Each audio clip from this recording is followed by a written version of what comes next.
Hi, my name is Lewis with Rossman Repair Group, and today I'd like to discuss why technical skill sets are worth money. I'm going to start by reading a review of a local business. I have no hard feelings toward this local business. I have actually mainly hard feelings towards the reviewer. The one-star review reads, "The dude wanted $50 to change the switch underlying the home button of my iPhone 4. Bear in mind I was also supplying the part required. His justification for the ludicrous price was that he was running the risk around opening the phone up, given his shop is called Just iPhone Repairs, and the iPhone 4 and 4S are the most prevalent flavor of iPhone out there. Why am I underwriting his lack of confidence in repairing something he should be an expert in? Sounds like a cowboy to me." What the fuck is wrong with you? Seriously. Now, let me explain how our business operates. I'm happy to do a lot for people at very discounted prices. In fact, one of the things that several people that are competitors with us dislike us for is the cheapness of a lot of our repairs, or how low cost they are. I shouldn't say cheap, it's not a great sounding word. So I like the idea of repairs being affordable to people. I like the idea of not charging, the $200 for something that's relatively simple. So I understand where this is coming from. For example, just a couple of days ago, I dealt with a locksmith that wanted $500 to replace 2 simple locks, and I know that the locks themselves cost a total of $50. I understand where this guy is coming from. I understand that there are a lot of businesses that see each customer walking through the door as someone to be milked. Yes, not someone to help or someone to make an honest day's living off of. They want to just figure out exactly what they're willing to spend. Once they figured out exactly what they're willing to spend, they want to charge maybe $2 less than that. And that's the way they set their pricing and run their business. And as I've stated in the past, I find that model disgusting. I like to be fair with people. And when somebody comes in and repeatedly tries to wear you down by telling you just what they think it should cost based on how hard they think it is, I find that to be a little disrespectful. At the same time, an iPhone 4, to open it, is at least 40, 45 screws to get to that area. Different sizes, each one of them. There's a lot that you could break going in. Like, take my word as somebody who's had to teach new employees how to fix the iPhone. There are 50 million ways to fuck up an iPhone 4 while working on it if you haven't before. And the fact is, it takes about, half an hour, 40 minutes of time to do this. Not to mention, and I'm not even including the idea that you're paying rent on a commercial space in one of the most expensive areas of New York City. East Village or the middle area of Manhattan. It's expensive. And he wants $50. This is totally fair. He has to provide a warranty. He has to do the work properly without breaking any other part of the phone. He has to pay rent. And, he has to be accountable to you and to anybody else. He has to pay taxes. All of this, again, you're getting an hour of professional time for $50. Who cares that you provided the part? This part is 50 cents. Again, if you had actually done any research, you would see that most of the charge is labor. Now, I'm not really that much against this particular guy in this review. What I'm against is when people walk in and they look at you with that, and they come in with a part or a device that's broken, and they say, "This is what's wrong with it." And you go, "Okay, well, these are the options for fixing it." And they look at you with that look on their face like, "Well, can't you just put something in there and just twist it a little bit and make it work without charging me any money?" They don't say that out loud, but they say it in their mind, they say it with their face, and on rare occasion they actually do say it with their mouth, depending on how little shame they have for trying to steal your time. It happens all the time. People will go in, if their CD drive doesn't work, it's, "Can't you just put a tool, I thought you just had to put a tool in there and adjust it a little." What they mean by that is, I thought that you had to do something. I'm devaluing your craft by saying, "Isn't what you do just this? And how is this worth that, where this is something that anybody can do, and that is the 45 to $50 you're asking for?" Well, the thing is, if when they say, "Can you just do this?" was so easy, then simply put, what the fuck are you doing here? If it's that simple, why did you take a train down here so that you could lecture somebody on how simple it is? I like when these people come in, because I like to hand them a screwdriver and go, "Why don't you do it yourself?"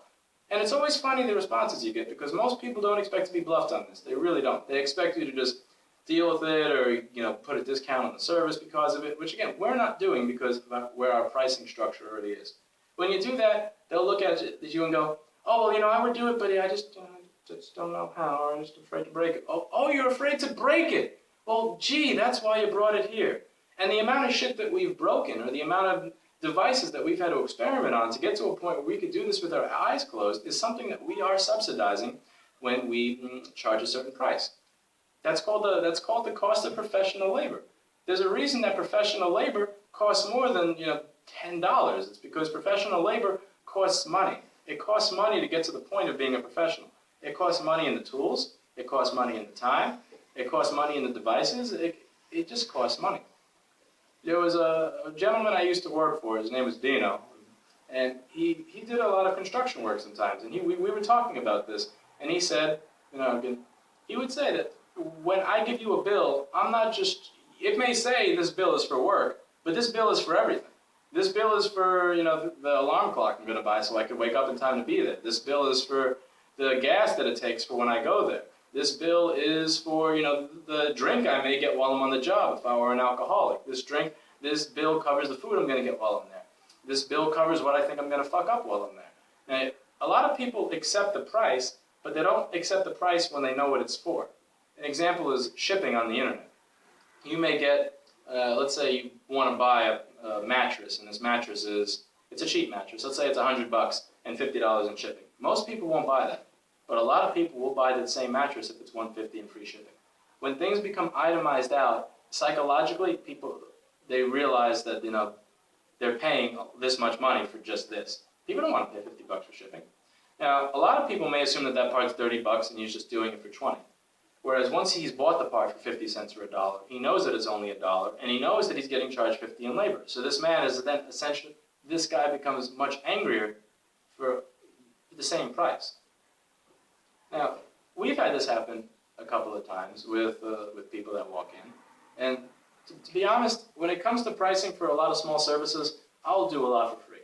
I don't think in the past 4 years that we've ever charged somebody money to replace their RAM or their hard drive. Anytime somebody brings that in, I'm happy to do it for free because they're coming in with the expectation that I want to pay a professional to do this. It's really about the courtesy and about the respect. When somebody comes in and, how much would it be to replace this drive or this memory?